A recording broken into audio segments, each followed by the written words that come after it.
Olá,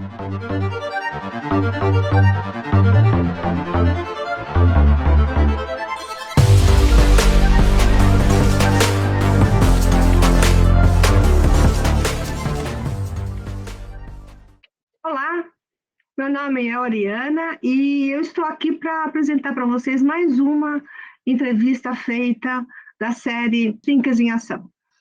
São entrevistas que são realizadas com grandes dirigentes de think tanks e eles nos dão a visão deles com relação a expectativas, com relação a problemas que tiveram, grandes desafios e como eles conseguiram ultrapassar esses desafios. Espero que vocês gostem, essa entrevista é muito importante, absorvam o máximo dos insights que eles dão para a gente, porque assim a vossa organização ela fica cada vez mais forte e cada vez mais transformadora. Capitaneado pelo Rodrigo Constantino e o Bernardo Santoro, um espaço onde eu podia me expressar, publicar meus artigos, e me tornei um colunista regular da instituição, em 2014, no segundo semestre de 2014. Em 2015, eu tive uma experiência no Instituto, profissionalmente, estagiando como editor do site, assessor de imprensa, enviando artigos para jornais, principalmente de menor circulação, jornais locais, podiam publicar os textos que o Instituto publicava no seu site. E, na época, a principal atividade do Instituto Liberal era dar espaço a articulistas que não tinham vez em outras esferas e que defendiam as ideias que o Instituto existe para sustentar, e ainda havia uma venda de livros na livraria do Instituto. Em 2016, eu saí dessa função, mas continuei, parei por um tempo, depois voltei como colunista do Instituto, articulista, e me tornei sócio do Boletim da Liberdade, que é um site que veicula notícias de interesse do público liberal. Também comecei a minha carreira de escritor, comecei a produzir meus livros, e em 2018 fui convidado, ainda pelo Constantino, que hoje já não faz mais parte dos quadros do Instituto Liberal, fui convidado por ele para assumir a presidência da diretoria executiva. Estou lá ainda até o momento. O Instituto Liberal começou em 1983, Nossa. Portanto, quase 10 anos antes de eu nascer, por iniciativa do empresário de família canadense Donald Stewart Jr., aqui no Rio de Janeiro. A fundação foi em 16 de janeiro de 1983. O objetivo de fazer duas coisas. Primeiro, a divulgação teórica do liberalismo. O propósito dele, a primeira coisa que ele percebeu foi que havia poucos títulos da tradição liberal estrangeira, particularmente a do século XX, em especial a Escola Austríaca, Objetivismo, inclusive a Escola de Chicago, que tinham sido publicados em português e distribuídos para o acesso do público brasileiro, particularmente no meio universitário. Então, ele sentiu a necessidade de uma instituição que realizasse essas traduções, e ele mesmo, apesar de ser um empresário e não um acadêmico, fez algumas dessas traduções de próprio punho, inclusive do Ação Humana, que é um clássico do Mises com mais de 1.000 páginas, o Donald Stewart traduziu sozinho isso, realizar colóquios, seminários, em que essas teses fossem divulgadas, convidando, muitas vezes, lideranças da sociedade civil e até políticos para presenciarem essas palestras, esses colóquios. E, na época, também a elaboração de materiais com proposições baseadas nas teses liberais e projetos de lei que eram enviados para uma seleta de contatos que o Instituto dispunha. Com o tempo, isso durou uns 10 anos, assim, 15 anos, o Instituto atuando nessa seara, realizava também alguns colóquios em parceria com o Liberty Fund, que é uma instituição estrangeira que financia esse tipo de encontro. E o Donald manteve o Instituto atuando nessa seara durante muito tempo. Na época, existiu um Conselho Nacional dos Institutos Liberais. Vários institutos liberais similares ao IEL foram surgindo nos diversos estados, Já havia, 3 anos depois do IEL, foi fundado o Instituto de Estudos Empresariais, que tem uma abordagem um pouco diferente. O foco dele é realizar o Fórum da Liberdade, vocês devem conhecer. Sim. Mas também começaram a surgir naquela época, ainda nos anos 80, outros institutos liberais ligados ao IEL, que se coordenaram num Conselho Nacional. Cada um desses institutos tinha sua própria diretoria, exercia as atividades que julgava mais adequadas à sua vocação, então eles eram diferentes na sua atuação, mas estavam muito ligados um ao outro, graças a esse órgão, a esse conselho, uma declaração de princípios comum que foi acordada em 1988. Hoje, o Instituto tem uma diretoria executiva, que basicamente sou eu, é o presidente, que tem um designer e também editor, ele ajuda na edição dos textos, na edição do material gráfico, do site, na informática, à disposição, trabalha comigo. Nós temos a assessoria do Salim Matter, também à disposição do Instituto, 2 ou 3 assessores, uma advogada, que ajudam na parte Ao todo seriam quantos, Lucas? Hã? Ao todo, vocês são em quantos? Somando essa assessoria, eu diria... Tudo.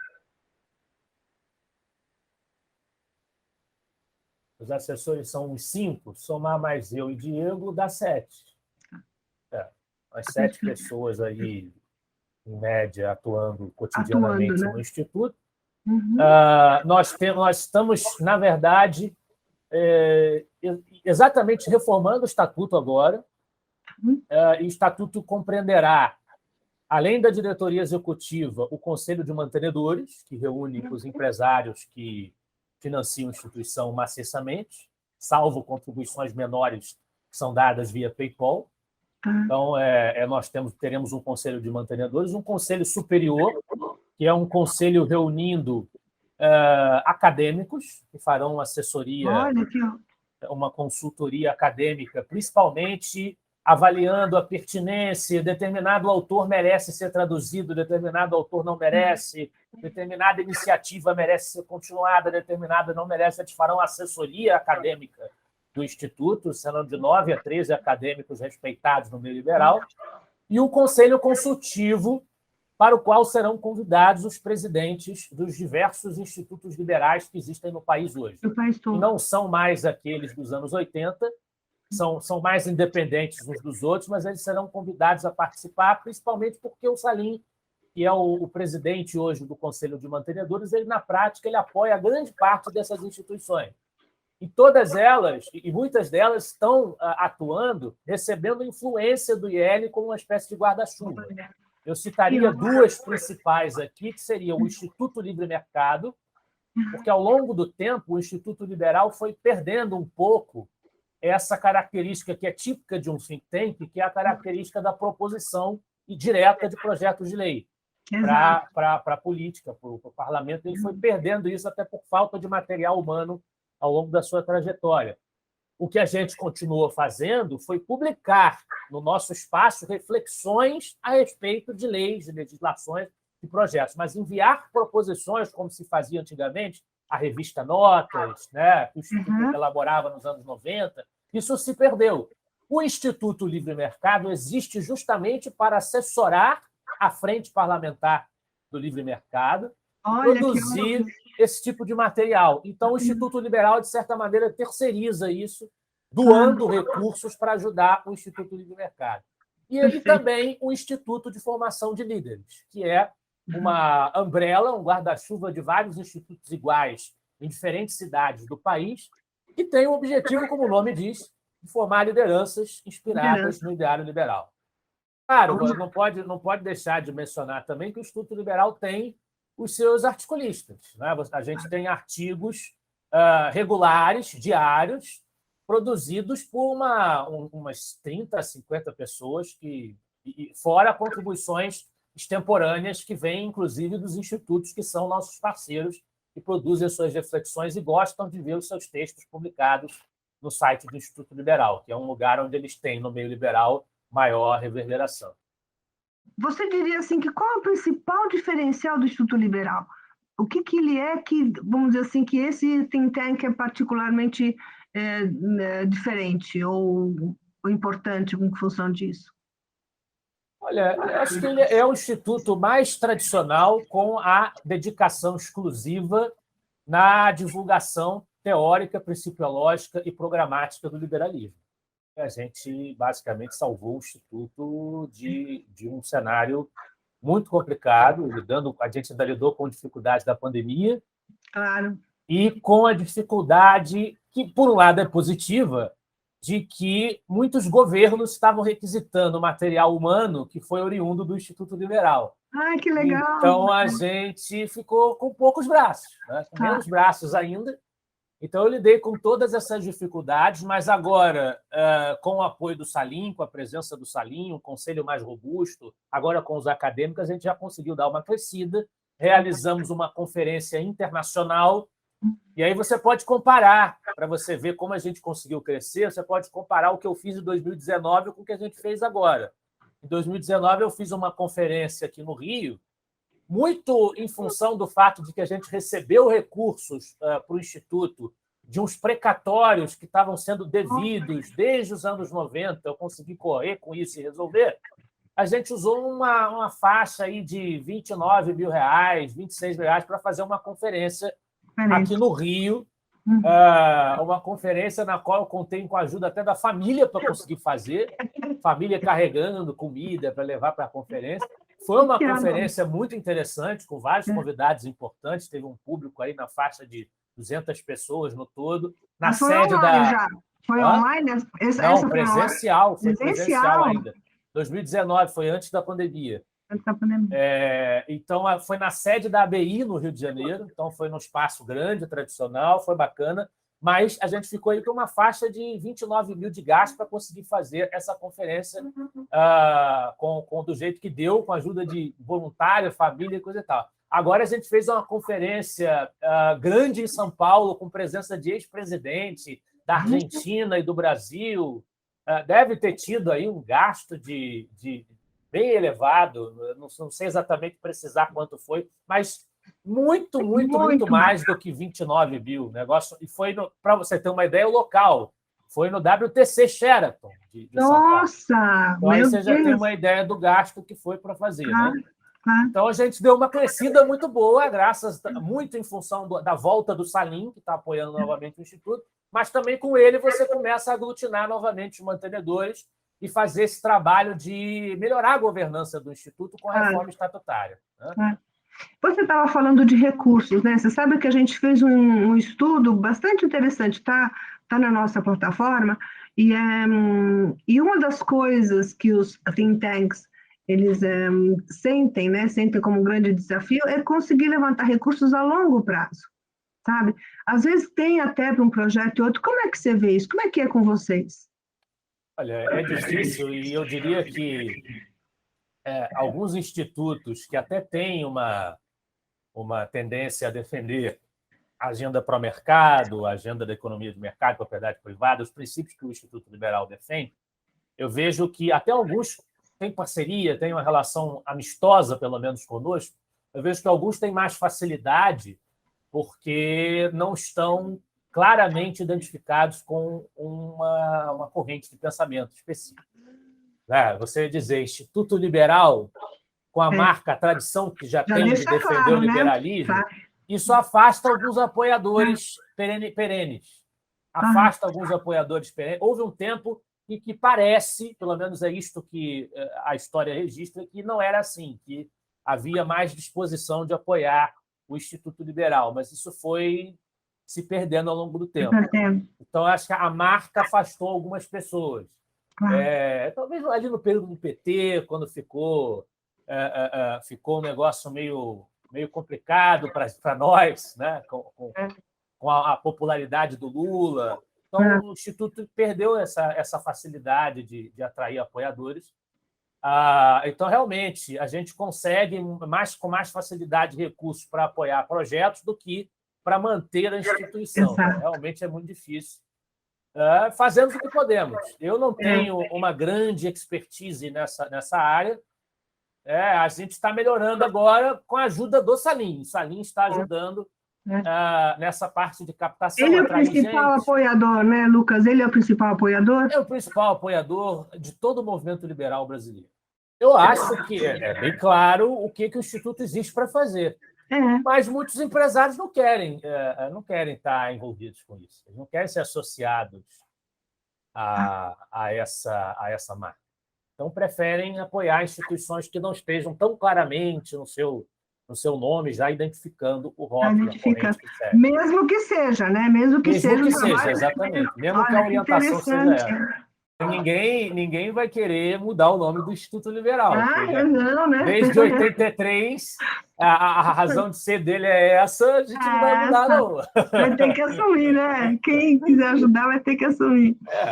Né? E me diz uma coisa, você acha mais fácil pegar doações de pessoa física ou pessoa jurídica? Como é que você percebe isso? Bom, na experiência do Instituto Liberal, hoje é pessoa física mesmo. Os empresários preferem doar individualmente. Não doam pelas empresas, não. Todos os mantenedores, não, tem um que doa pela empresa. Os outros doam pessoa física. O Instituto Liberal vai presidir as celebrações dos seus 40 anos. Ainda não está definido exatamente como vai ser, mas nós pretendemos fazer evento itinerante, lançar um livro comemorativo, tudo isso está nos planos. Teremos mais lançamentos editoriais para fazer, nós temos parceria com algumas editoras, LVM, Almedina, Edições 70, né? Para lançamentos, traduções, o Instituto apoia. A gente está montando novamente um catálogo de livros com selo do IEL. Antigamente, o IEL era uma editora, ele não é mais. Hoje, a gente coloca o selo. A gente ajuda a fazer o livro de várias maneiras, financiando tradução, revisando, eu organizando o livro, enfim.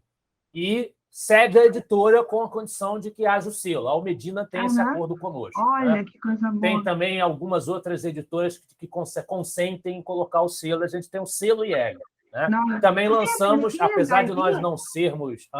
Lucas, vocês têm pesquisa, índice, vocês trabalham com esse tipo de dado, não? Olha, o Instituto Liberal cooperou com o Índice de Burocracia da América Latina no último ano. Ele cooperou com a Atlas Network nesse trabalho, foi um representante brasileiro. Mas foi o único índice que nós montamos até agora.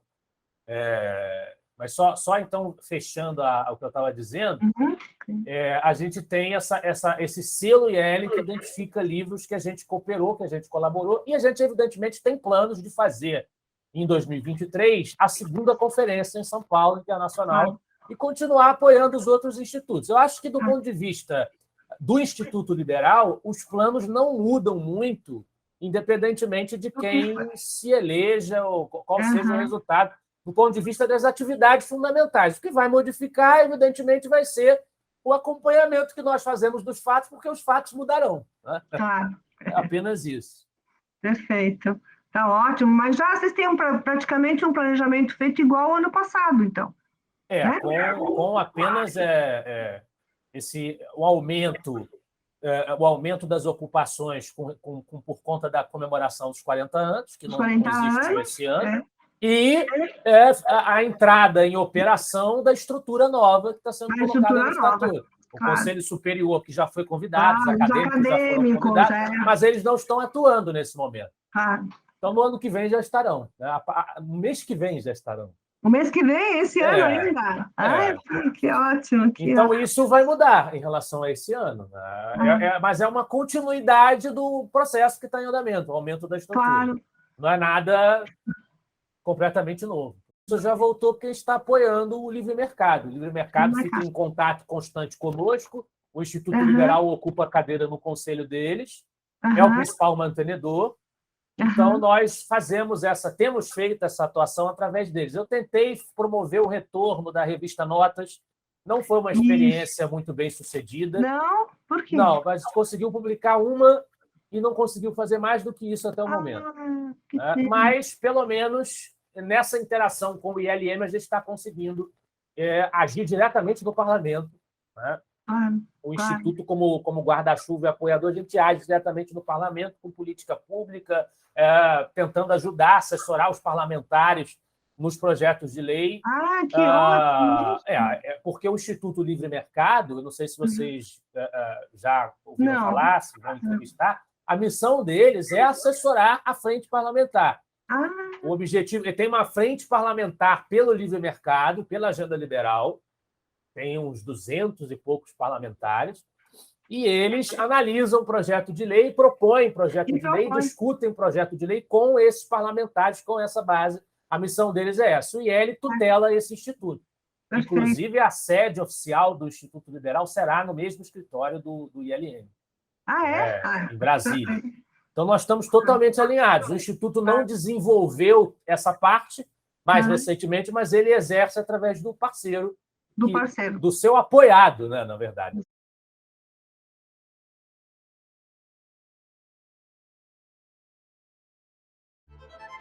Thank you.